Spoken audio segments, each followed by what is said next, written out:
Hello student, welcome to my channel. कैसे हैं आप सभी? आई होप स्वस्थ हैं, मस्त हैं और साथ ही साथ आप अच्छे से छुट्टियों को एंजॉय भी कर रहे हैं। मैंने सारा अनुमान लगा लिया।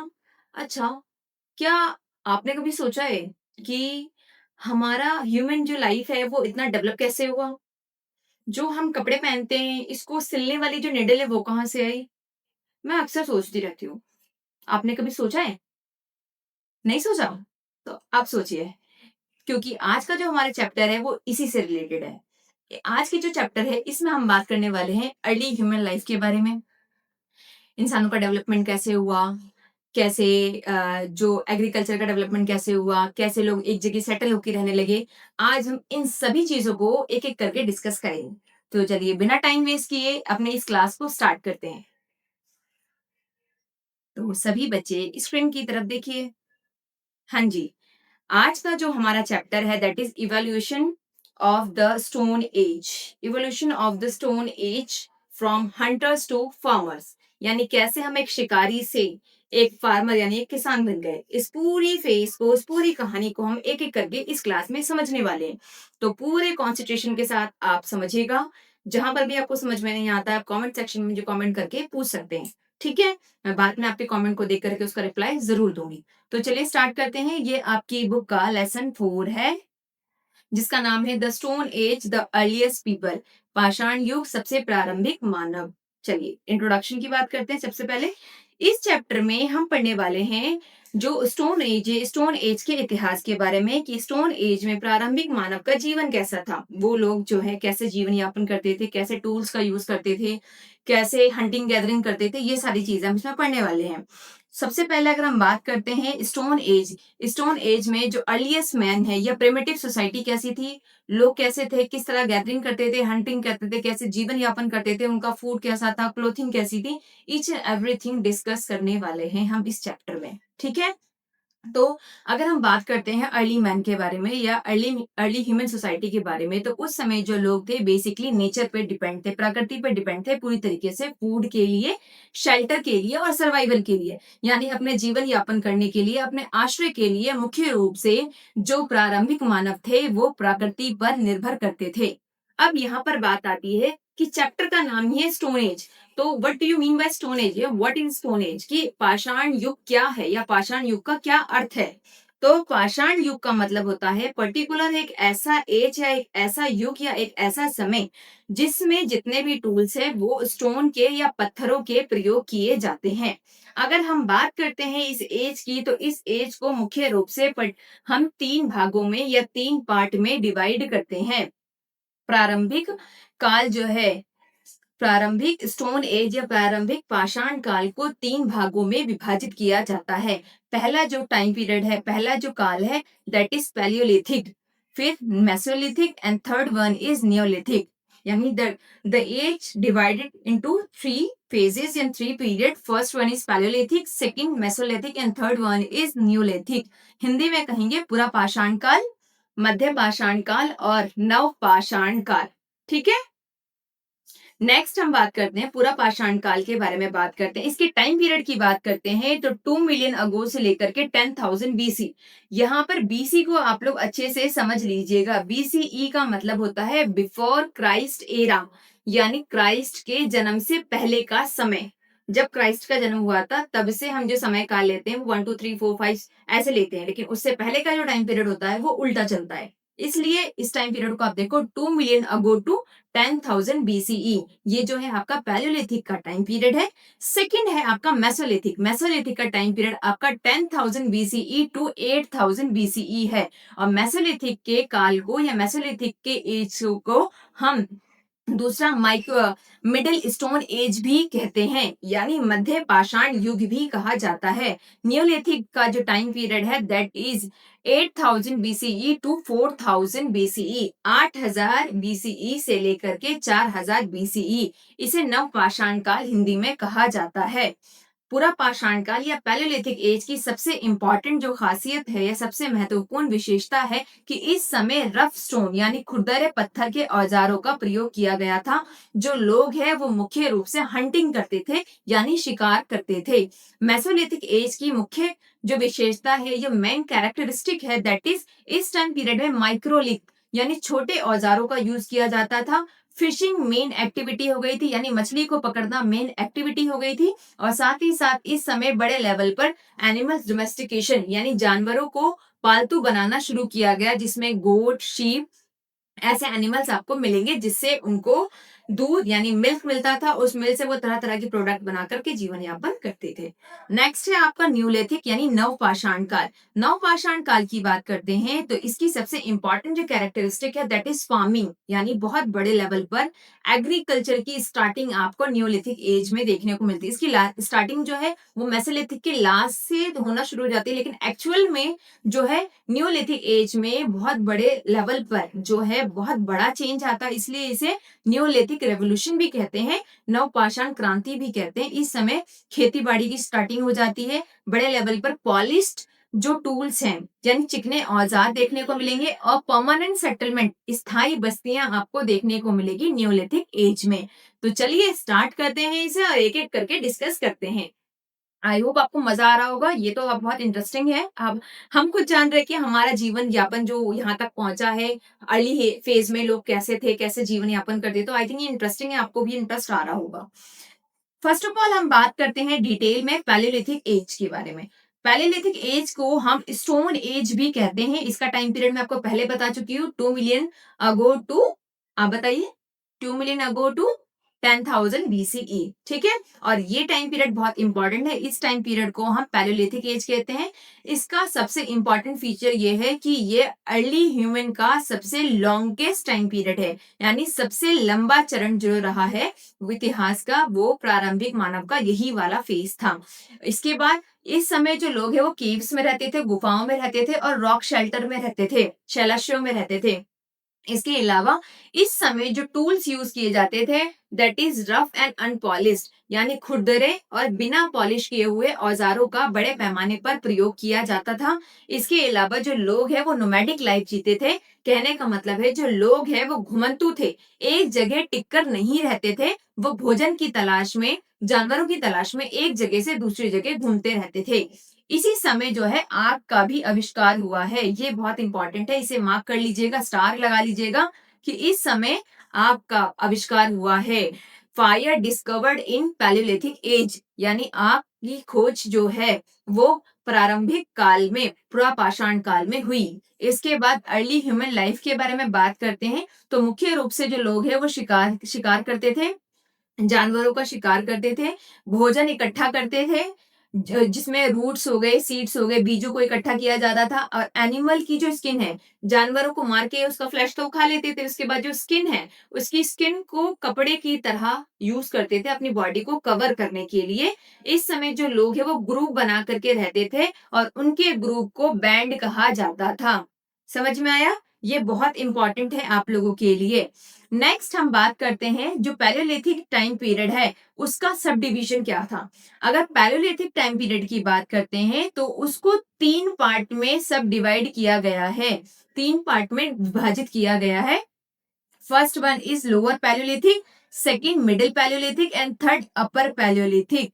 कहने का मतलब है निम्न पुरापाषाण काल, मध्य पुरापाषाण काल एंड उच्च पुरापाषाण काल।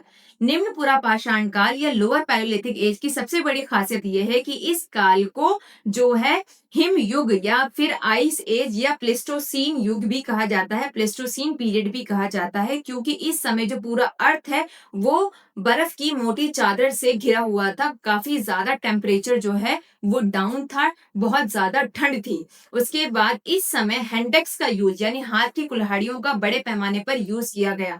फिर जैसे जैसे टाइम बीतता गया मिडिल पैलियोलिथिक टाइम पीरियड तक हम पहुंचते हैं तो इस समय पत्थर के टुकड़े, खुरचनी यानी बोरड्स, स्टोन फ्लैक्स और निडल का यूज किया गया, सुई का यूज किया गया। उन निडल का यूज जो है जो एनिमल की स्किन होती है और जो फर होते हैं उससे उसको सिल कर बॉडी को कवर करने के फॉर्म में यूज किया गया था। फिर थर्ड है आपका अपर पैलियोलिथिक यानी उच्च पाषाण काल। इस टाइम पीरियड में हमारी जो जलवायु है, हमारा जो क्लाइमेट है, इसमें बहुत तेजी के साथ परिवर्तन आता है। परिवर्तन आने का सबसे बड़ा रीजन ये है कि धीरे धीरे से जो क्लाइमेट है वो चेंज होना शुरू हो जाता है। टेम्परेचर जो है वो थोड़ा वार्म होना, गर्म होना शुरू हो जाता है, जिससे हरी हरी घास उगना शुरू हो जाती है।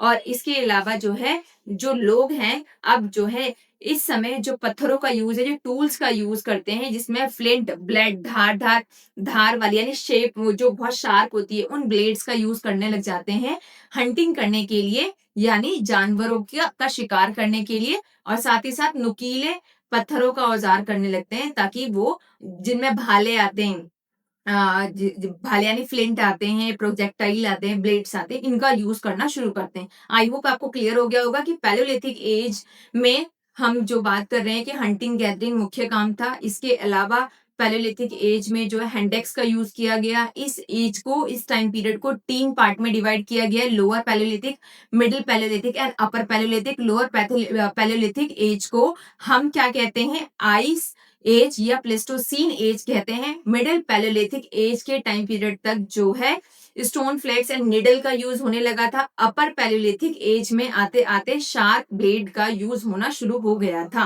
आई होप ये आपको अच्छे से क्लियर हो गया होगा। यहाँ पे पिक्चर्स भी बनी हुई है, आप इन पिक्चर्स को देख करके भी अच्छे से समझ सकते हैं। ठीक है, चलिए अब आगे बढ़ते हैं। आपको यहाँ पे पिक्चर्स दिख रही होंगी कि कौन कौन से, देखिए ये हैंडेक्स था, जिसका यूज जो है दूसरे जो एक टूल्स तैयार कर रहे हैं, जो दूसरा इक्विपमेंट तैयार कर रहे हैं, उसको तैयार करने के लिए किया जाता था। ये चॉपर है, जिसका यूज जो है एनिमल्स के हंटिंग करने के लिए करते थे। इसके अलावा इससे जो है फल सब्जियों को चॉप करने के लिए और इस किया जाता था। इसके अलावा ये स्क्रैपर है, इससे एनिमल्स की जो स्किन होती है, खाल जो होती है, उसको निकालने के लिए यूज करते हैं। ये था स्पीयर्स यानी भाला, जो दूर से निशाना फेंक के शिकार करने के लिए यूज किया जाता था।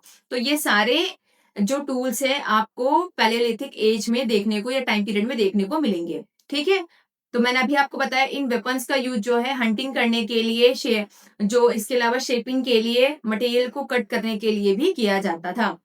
मेसोलिथिक टाइम पीरियड की बात करते हैं तो ये टाइम पीरियड आपका 10,000 बीसीई टू 8,000 बीसीई है। मेसोलिथिक टाइम पीरियड की सबसे इंपॉर्टेंट खासियत ये है कि इस टाइम पीरियड में जो टूल्स यूज किए जाते थे, अब वो शेप में काफी स्मॉल हो गए थे, इसलिए इसको माइक्रोलिथ भी कहा जाता है, यानी सूक्ष्म पाषाण औजार कहा जाता है। ये काफी ज्यादा धारदार और तेज होते थे और छोटे छोटे होते थे, इसलिए इसे माइक्रोलिथिक एज भी कहते हैं इस टाइम पीरियड को। इस टाइम पीरियड में सबसे इंपॉर्टेंट जो एक्टिविटी थी वो था फिशिंग, यानी मछली पकड़ना एक इंपॉर्टेंट एक्टिविटी हो गई थी। दूसरी इंपॉर्टेंट एक्टिविटी हो गई थी एनिमल डोमेस्टिकेशन, जानवरों को बड़े लेवल पर पालतू बनाए जाने की प्रक्रिया की शुरुआत हमें मेसोलिथिक या मध्य पाषाण काल में देखने को मिलती है। इसमें भेड़, बकरी यानी गोट एंड शीप को बड़े पैमाने पर पालतू बनाया जा रहा था। इसके अलावा जो लोग हैं यानी जो ह्यूमन है, वो अब जो है गैदरर से ग्रोवर की तरफ बढ़ने लगे थे, यानी अब मनुष्य जो है वो भोजन को इकट्ठा करने से लेकर के एक भोजन को उत्पादन करने तक की प्रक्रिया में आगे की तरफ बढ़ना शुरू हो गए थे। क्लियर हुआ?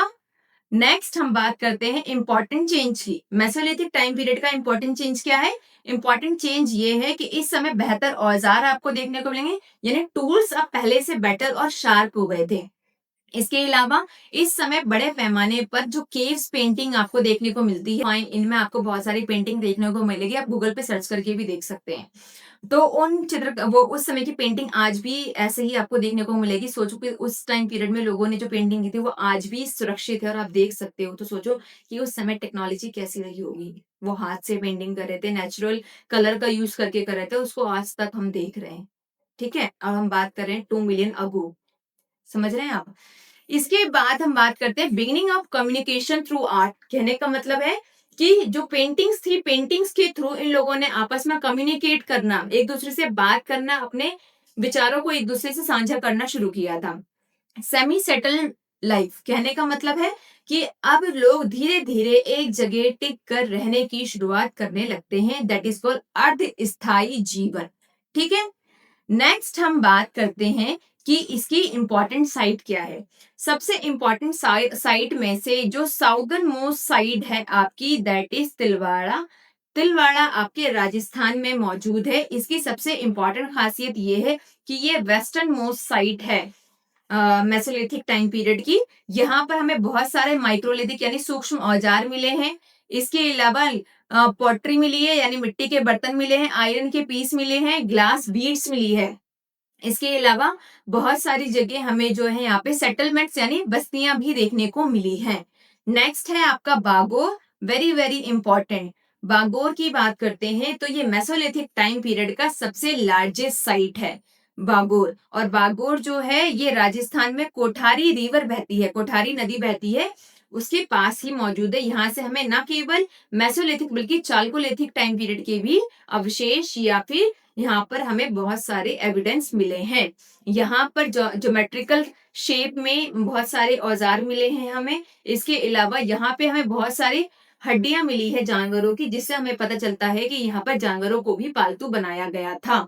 समझ में आ गया? और ये बागोर भी आपका राजस्थान में ही मौजूद है। नेक्स्ट है हमारा लंगनाज। लंगनाज के बारे में बात करते हैं तो ये गुजरात के महसाना में है। ये रहा आपका, ये गुजरात के महसाना में है। और यहाँ पर हमें याद रखिएगा सबसे ज्यादा स्टडी जो है वो लंगनाज में ही की गई है। और यहाँ पर हमें ह्यूमन बरियल मिला है। यहाँ पर हमें 14 स्केलेटन मिली है यानी 14 मानव कंकाल मिले हैं जिनके फॉरहेड पे कट का निशान देखने को मिलता है हमें। इसके अलावा यहाँ पर हमें बहुत सारे माइक्रोलिथ्स टूल्स यानी सूक्ष्म औजार भी मिले हैं। तो ये भी एक इम्पॉर्टेंट साइट है आपकी मेसोलिथिक की। तो ये तीनों साइट आपको ध्यान रखना है क्योंकि आपकी बुक में मेंशन है, इसलिए तीनों साइट इंपॉर्टेंट है। तिलवाड़ा, बागोर, लंगनाज। तिलवाड़ा और बागोर आपका राजस्थान में है, लंगनाज आपका गुजरात के महसाना के पास है। समझ में आ गया? अब next in very important phase that is Neolithic.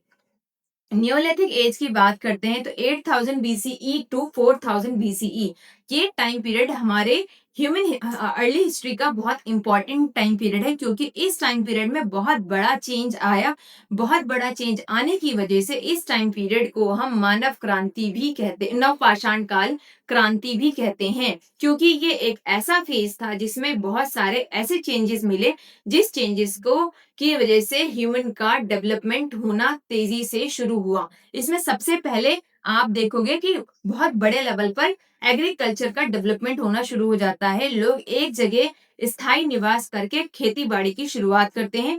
दूसरा इंपॉर्टेंट चीज, जानवरों को बड़े पैमाने पर जो है पालतू बनाया गया, डोमेस्टिकेशन ऑफ एनिमल्स यानी एनिमल हस्बेंड्री बहुत बड़े लेवल पर होने लगी। तीसरा है कि जो लोग हैं वो एक जगह परमानेंट सेटलमेंट करने लगे यानी एक जगह स्थायी टिक कर रहने लगे। इनकी जो बस्तियां होती थी वो बेसिकली मड एंड रीड से बनी यानी मोटी मोटी लंबी लंबी घास होती है, सरकंडा हिंदी में कहते हैं।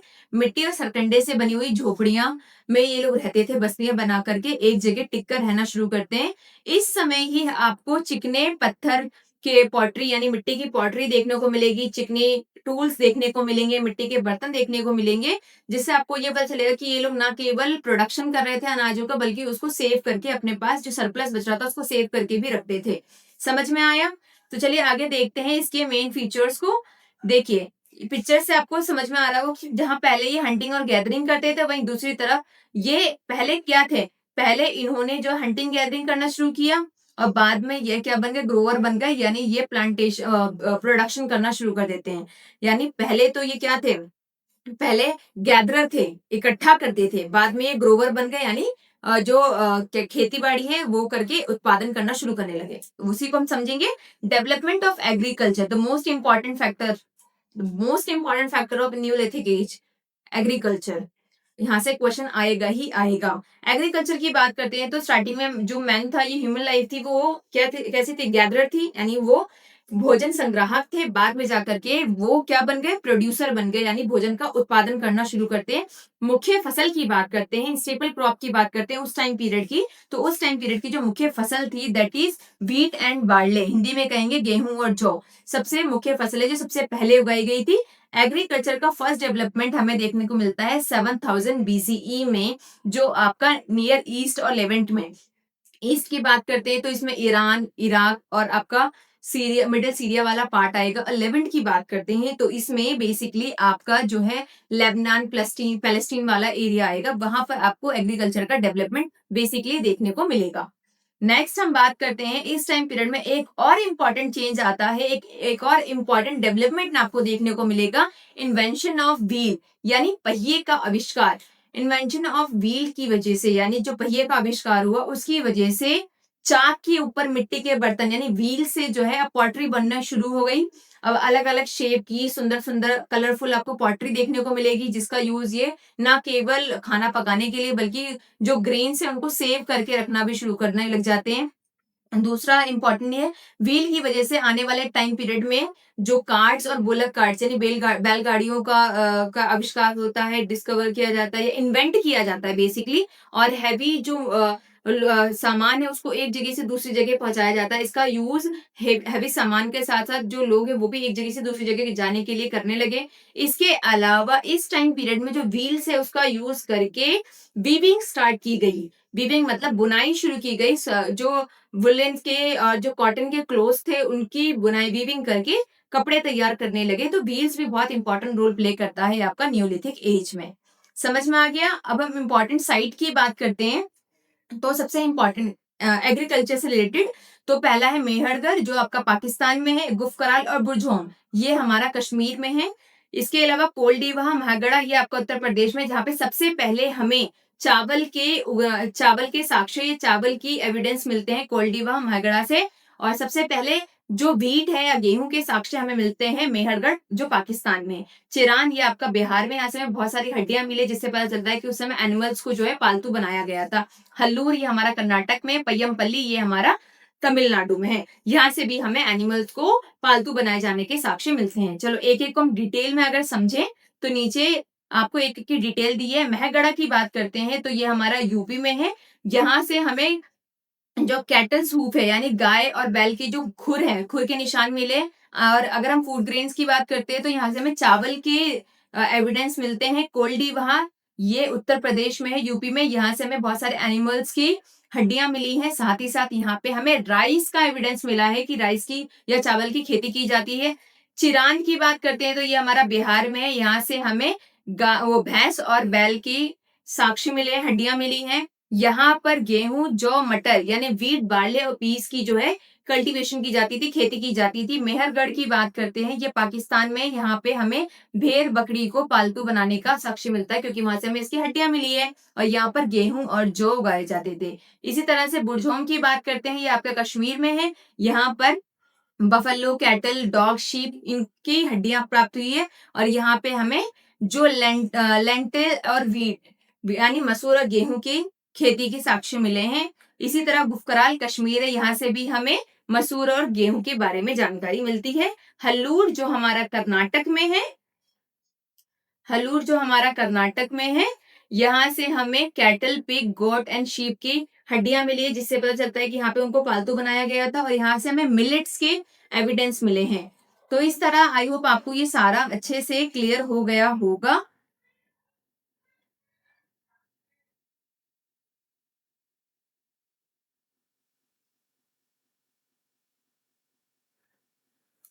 होपफुली आपको ये पूरा अच्छे से समझ में आ गया होगा। लास्ट में आप देखोगे कि एक कोटेशन है, the ascent of humanity, the essence of humanity, the essence of humanity from a simple life of nomadic survival depending entirely on nature to the revolutionary dawn of settled societies and food production। कहने का मतलब है जो human society है वो किस तरह से एक नोमैडिक लाइफ से लेकर के किस तरह से परमानेंट सेटलमेंट तक पहुंची, किस तरह एग्रीकल्चर डेवलप हुआ, ये सारी चीजें हमने इस पेज में पढ़ा। तो किस तरह से इंसान जो है हंटिंग गैदरर से एक प्रोड्यूसर बना, ये सारी डिटेल हमने इस चैप्टर में अच्छे से क्लियर करी है, अच्छे से पढ़ी है। होपफुली आपको ये पूरा चैप्टर अच्छे से समझ में आ गया होगा। तो इस तरह के और भी लेक्चर्स को देखने के लिए और भी चैप्टर को समझने के लिए हमारे चैनल को लाइक एंड सब्सक्राइब जरूर करें। तो चलिए मिलते हैं नेक्स्ट लेक्चर में। जब तक के लिए बाय बाय, टेक केयर।